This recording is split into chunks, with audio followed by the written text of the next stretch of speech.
Notebook. Check. Pen. Check. Introduction to the episode. Hey, welcome to Elevate Ordinary. We're talking about to-do lists today. Check.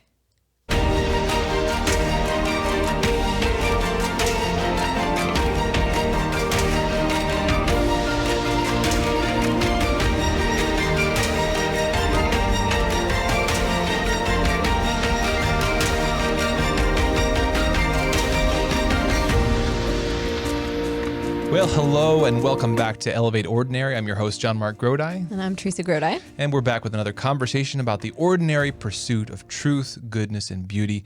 We're glad to have you with us today. Today, we're starting with something very ordinary. To-do lists is what we're going to talk about today. We have some thoughts on to-do lists and virtues and vices as always. But before we get into those, I want to tell you, encourage you to become part of the AWAKEN Nation. If you like what we're doing here at AWAKEN Catholic or on this show, Elevate Ordinary, become a partner in our mission of sharing truth through beauty by going to awakencatholic.org/donate. We really appreciate that. Also, download the app, the awakenapp.io. It's the best way to follow AWAKEN Catholic content, interact with show hosts and fellow members of the community, as well as get some special stuff if you can find your way to supporting the apostolate. We really appreciate that. And finally, download the Hallow app at hallow.app/awaken. You get a free subscription to it, as well as you support our apostolate. And it's a great app for your prayer life, a way to carve out the time in the day and to kind of have some training wheels to help you really get into a better place in your prayer life, your relationship with God. So check that out. Have you ever dreamed of visiting Paris in the fall? Seeing the beautiful Eiffel Tower lit up by a sunset, visiting and venerating holy locations of the Sister Saints of France in Lisieux, Paris, Lourdes, and more. This fall 2021, join select international tours with Claire Swinarski and Catherine Whitaker, along with a host of other powerful Catholic women, on a once-in-a-lifetime Seine River cruise pilgrimage in France. Join our friends at Select International Tours and Cruises with over 34 years of experience. They are the perfect company to help you experience pilgrimage. To learn more, visit selectinternationaltours.com/awaken. Bon voyage!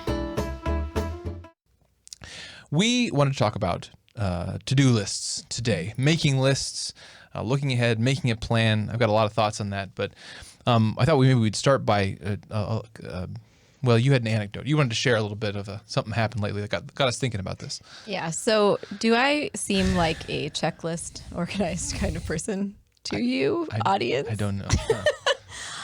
So no, I am not a checklist, write down a schedule kind of person. I never have been.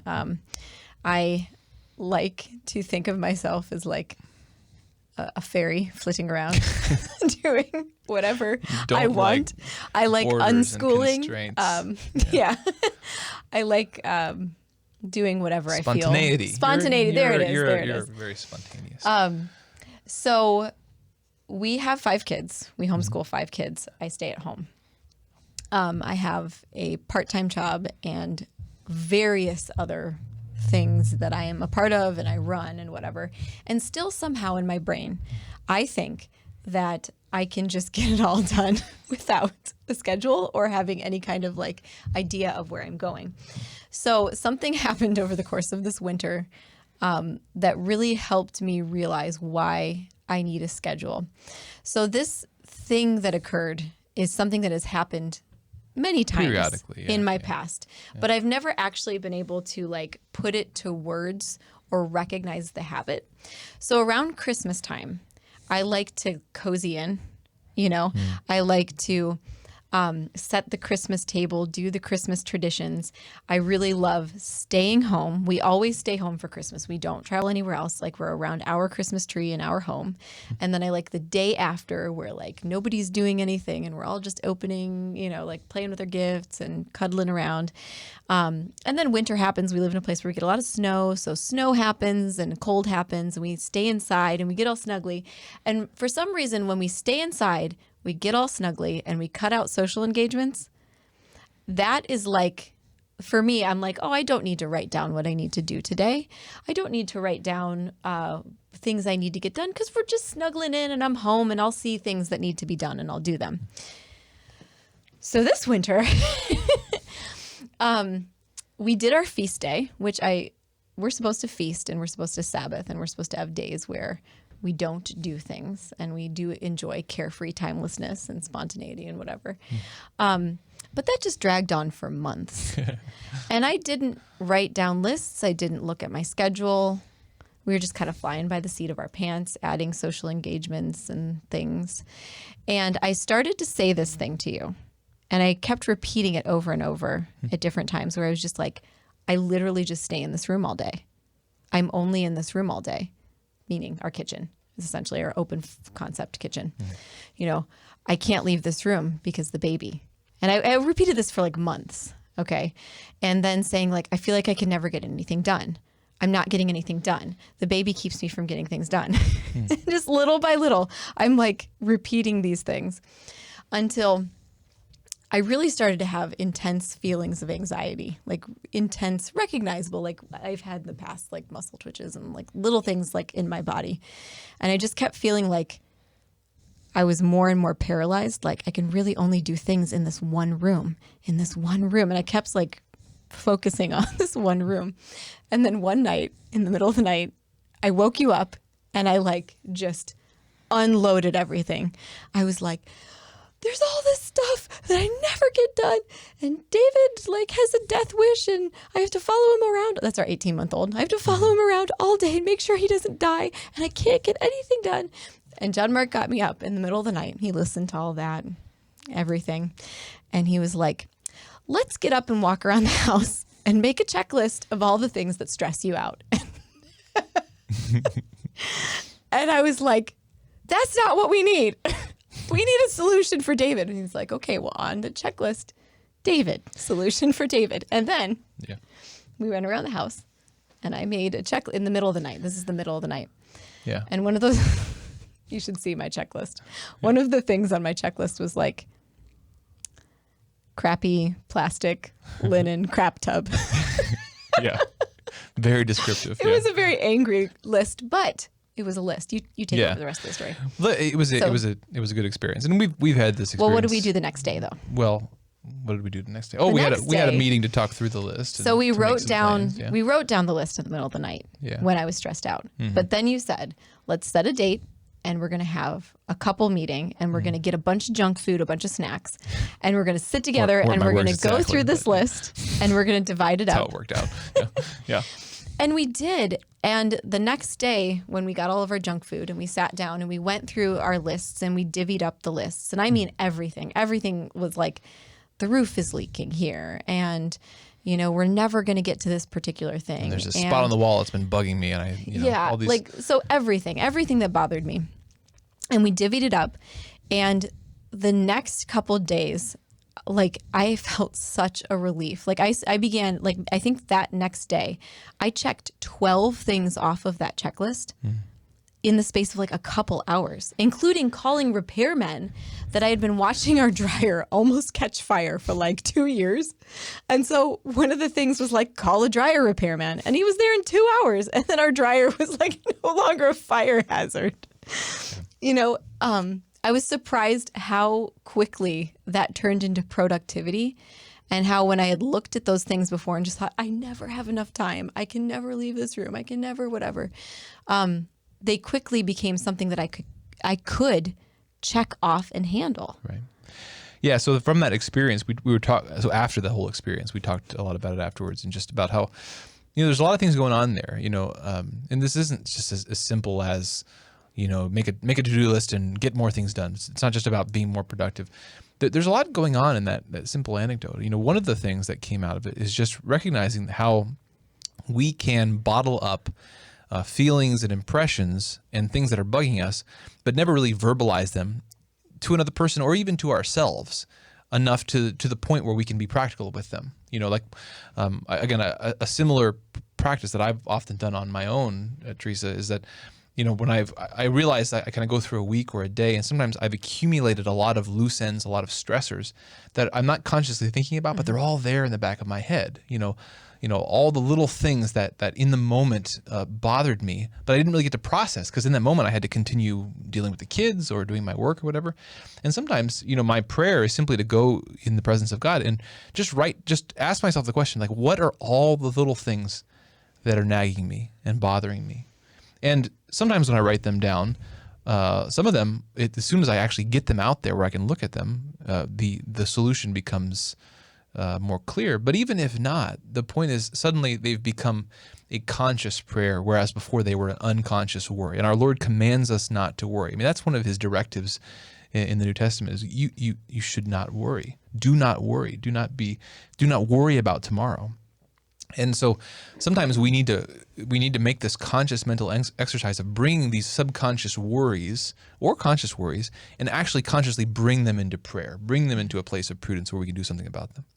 Now, in the context, another thing about this particular anecdote that we realized after the fact is that this becomes even more important when you're married, when you're in a relationship where you are called to work at this together.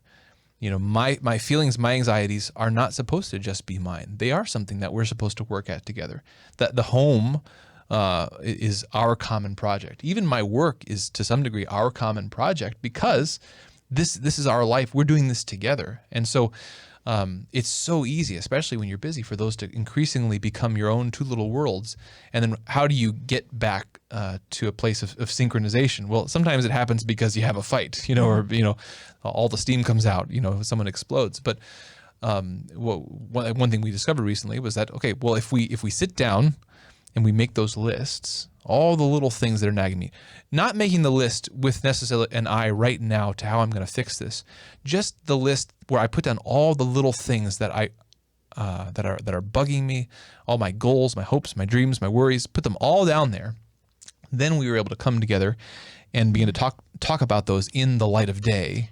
Yeah, and I want to mention too that I hated the meeting at the beginning. I hated it, and I was like already drained at the beginning of it, and I was like, I don't even want to talk about any of these things. And you're like, come on, another nacho. We're gonna start, divvying up the tasks. So it didn't feel good. None of this felt good to me. Yeah. All of it felt, my crappy plastic stupid linen crap tub, whatever I hated about it at the time. None of it felt good. Yeah.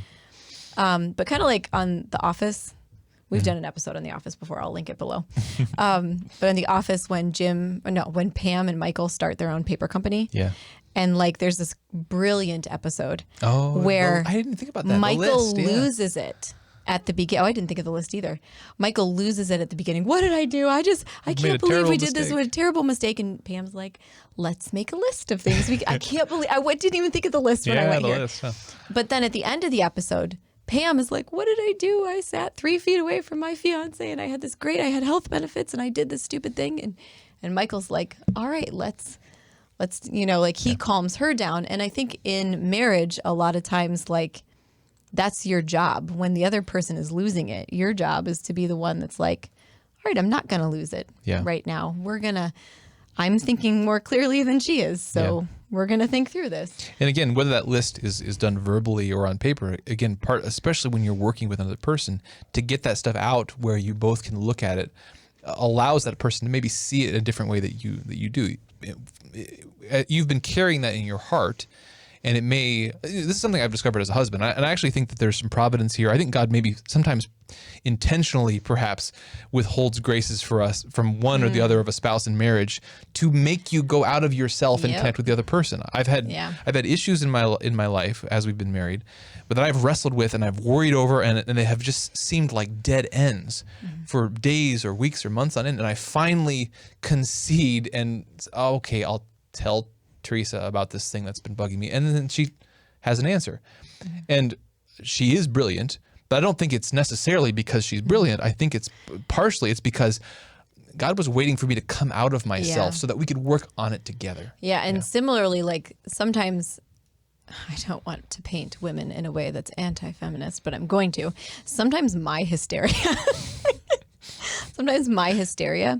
is such a gift to our marriage. Sometimes I have so many, because women I think sometimes are more intuitive. Okay, we intuit a ton of things and we see broad pictures, but sometimes I can't put all the strings together and make them make sense in my head. Yeah. And sometimes it's just too much. And I get I freak out or I can't understand. Yeah.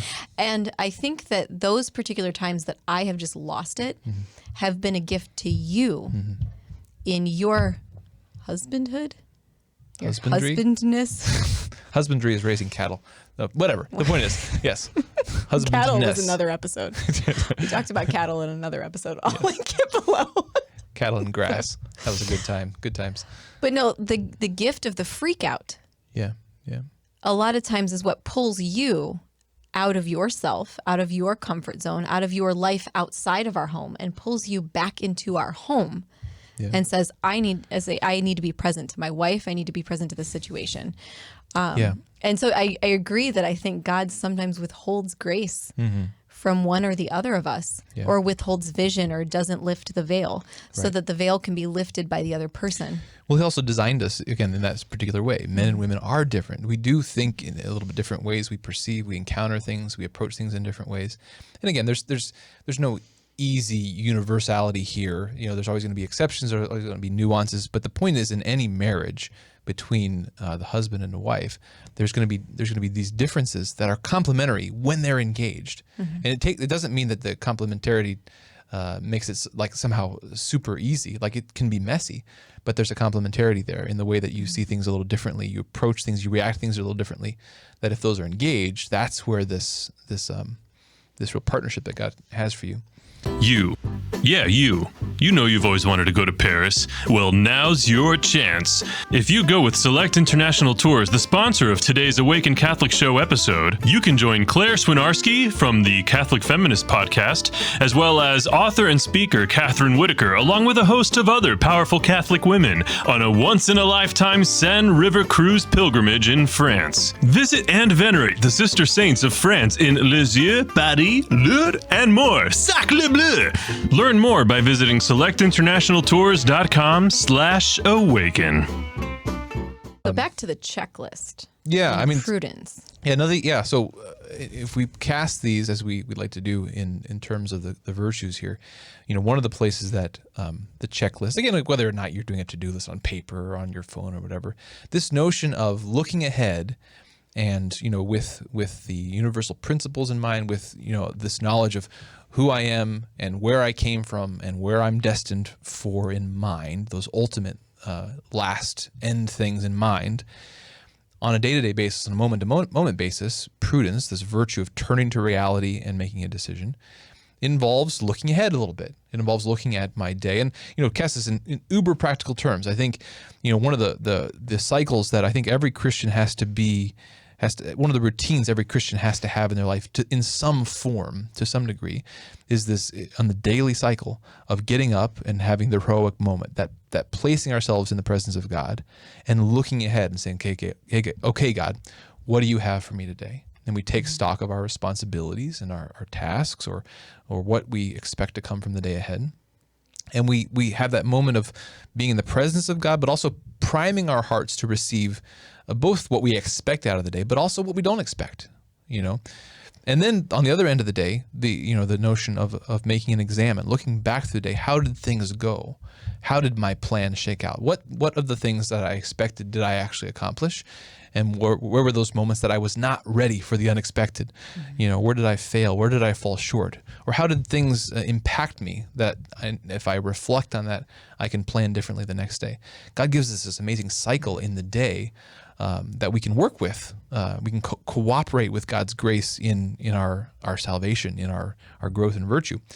But that intentionality is a lot part and parcel of what the virtue of prudence is, where we look ahead and we make a plan, not expecting it to be the perfect plan, not ever having or even desiring or expecting to have perfect foresight, but making a prudent plan for the next step and then running that and then seeing how it went.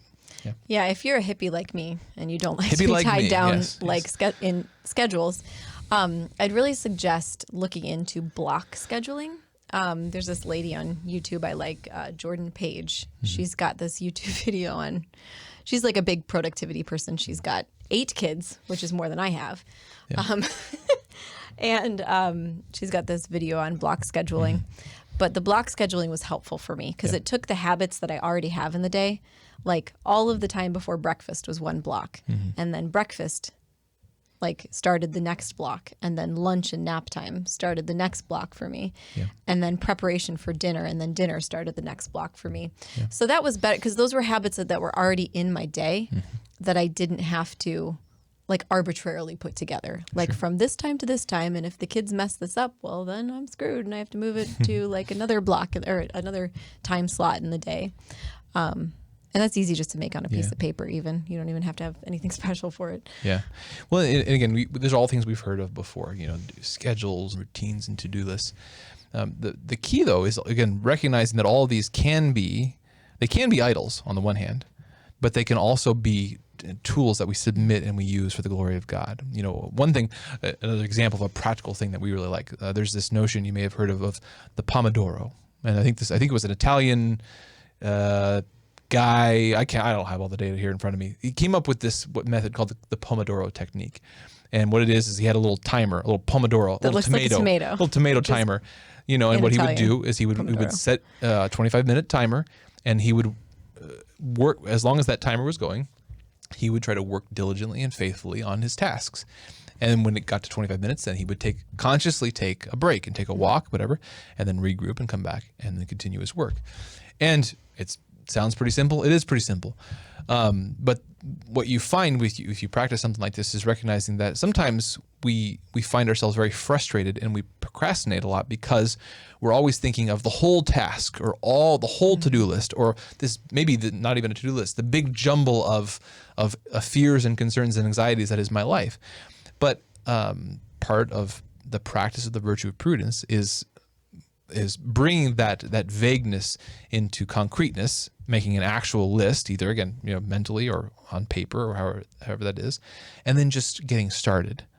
And again, not worrying about necessarily getting through all of that, because again, that's God's business, but being faithful means, no, I start and I be present and I do the best I can, and then I see, where it takes me. Something that took me years of like fighting against the checklist to you, where I'd say like, it's so frustrating because like these things that I write down this checklist, and then there's always these items that I never ever get done, and they keep getting moved to the next day and the next day and the next day, and it's so defeating. And then some days I'm just like, I give up. I'm just not doing this anymore because I can never get the big things done. So our friend Maya shared with me the other day, some other lady's productivity YouTube thing. Yeah. But the problem was, I think, is that I was debt snowballing my lists. So debt snowballing is like start with the easy ones. Dave Ramsey, start with the easy ones. But instead she said, no, start with the one that will make you feel best for accomplishing it.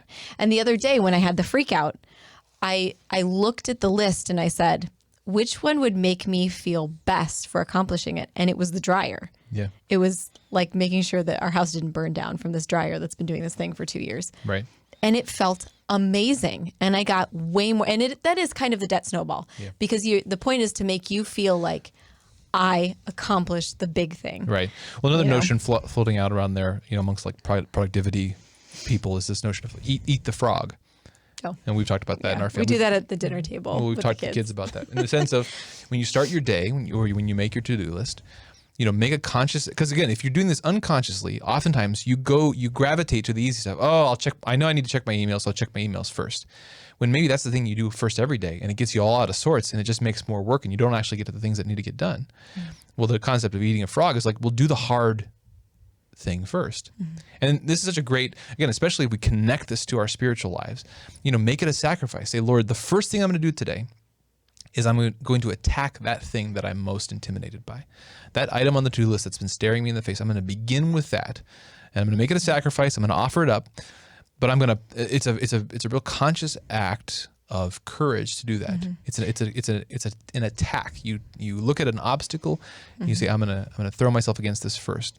Yeah, Dr. Greg Vitaro talks about this as like turning towards the cross. Yeah. Like when you're in a moment with this stressor thing, that instead of like trying to forget that it exists and flee from it, you need to help me if I'm getting this wrong. Like you turn towards the cross and you embrace it. And I love my kids dearly, but I don't really like to be touched by many people all the time, all day long. And so a lot of times I find myself doing that, you know, like turn towards the cross, which is sadly like the hug of my children. And again, that's sometimes. precisely what the exercise you described at the beginning. Sometimes it's an exercise we need to go through of finally stopping running and turn and just say, okay, what are all the things that are worrying me? Because maybe we haven't been honest with ourselves about those, and certainly many times we haven't been honest with God about those. And when we finally turn and face them, okay, what are all the things that are bugging me? Sometimes we're afraid to face them because we really harbor this secret fear that there is no way out. There really will, but we have to challenge that because that we've discovered in that this place where we've not let faith into in our hearts. We've talked about this in other episodes, but sometimes I think that fear is a fear that the world isn't a world of abundance. That God has not created a world of abundance. He's created a world of scarcity, and you got the short stick. Yeah. You got the scarcity of whatever thing that stresses you out, and that it's just always going to be there. Yeah. I hope that like that's making sense, because like if you look at your world as if it's a world of abundance, then there's always a way to fix that problem. Yeah. And if there isn't a way to fix that problem, it will be easy to let go of and move past. Yeah. But if you're in a world of like, it's closing in on me. I can't accomplish anything. My sphere of influence is getting smaller and smaller. So I'm just going to sit here it's amazing. And be paralyzed. It's amazing how these simple little things in our life, like to-do items on a list, especially ones that haven't actually been written down and really engaged with intentionally, that they connect all the way up or down or back to the roots in our hearts of whether or not we really trust that God is a loving, provident Father. You know, in Romans 8:28, when he says, or when the scripture writer says there that all things work together for good for those who love God. Do we really believe that? Or in Proverbs 3:5-6, when it says, trust in the Lord with all your heart and lean not on your own understanding. In all your ways acknowledge him and he will direct your paths. Like, do we really believe that? Because again, we can say that we believe that, but then go live our lives as if it's just not true. And again, to be a Catholic Christian means to be a person of reality. To be a person of prudence means to be a person who's always trying to turn and return, convert to reality. And the exercise of making a to-do list can be this act where we finally turn from our unreality, fleeing all these anxieties and cares, and turn and just face them. And hopefully face them, to attempt to face them with courage and with faith and with hope, because God is the Lord. And there's nothing that that he's calling me to that he won't give me the grace to bear. It may be difficult. It doesn't mean it's going to be easy, but he will give us the grace. And so this can be, we don't always think of it this way. We don't think of our productivity stuff and to-do lists and schedules as something like that, but we can consciously bring them up. We must consciously bring them up into our spiritual life. They can be ways that we engage the theological virtues of faith, hope, and charity. We make a conscious choice. Lord, you are the Lord. You are provident. You are a good, good Father, as the song goes. And I'm going to engage that by laying out my cares and then being attentive to your Holy Spirit as I say, okay, step one, I'm going to tackle this thing. Yeah. So something I want to suggest if you're not married, or maybe this seems like kind of overwhelming or you can't find solutions to these problems yourself, I'd really suggest that you look in your life for someone who you think makes good decisions. Their life is going the way that you think you'd like it to go, your own life to go, and who seems creative, like somebody who just seems like they can look at a this could be somebody on like your parish council, pastoral council that you've noticed just always makes really good decisions, or somebody you work with or a friend, or maybe you have a spiritual director or something like that.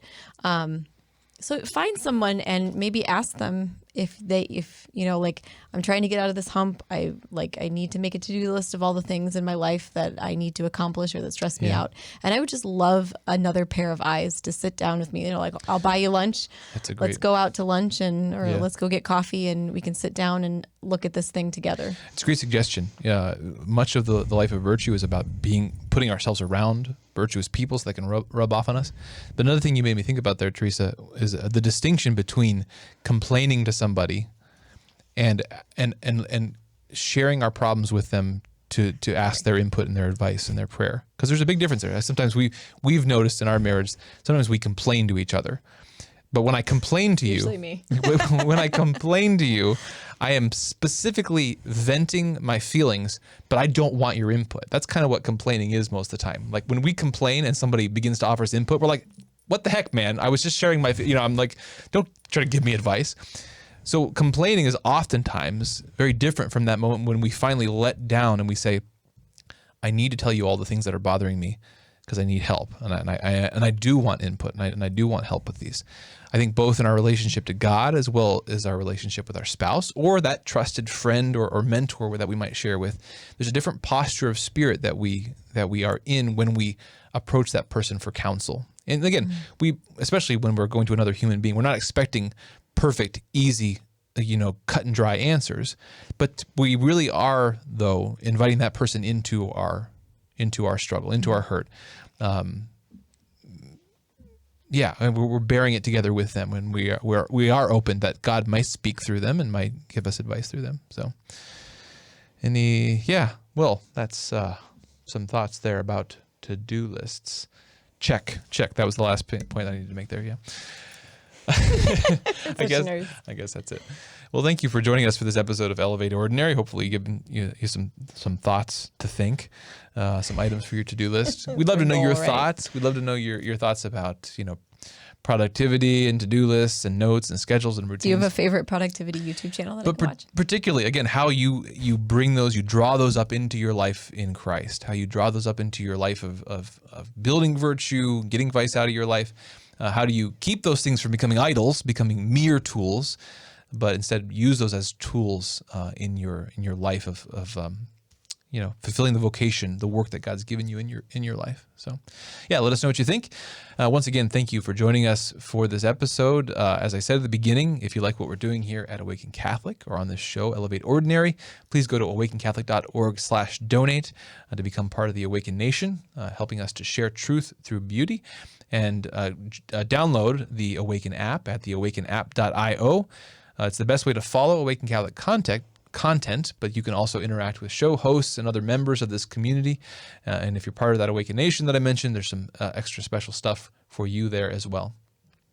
Finally, download the Hallow app at hallow.app/awaken. You get a free trial subscription of the Hallow program, as well as it supports our ministry here. And it's a great app, for things we were talking about here. As you try to bring order into your life, into a busy, crazy, hectic life, the Hallow app is a great little tool, to carve out a little moment of quiet to be with the Lord. So check that out.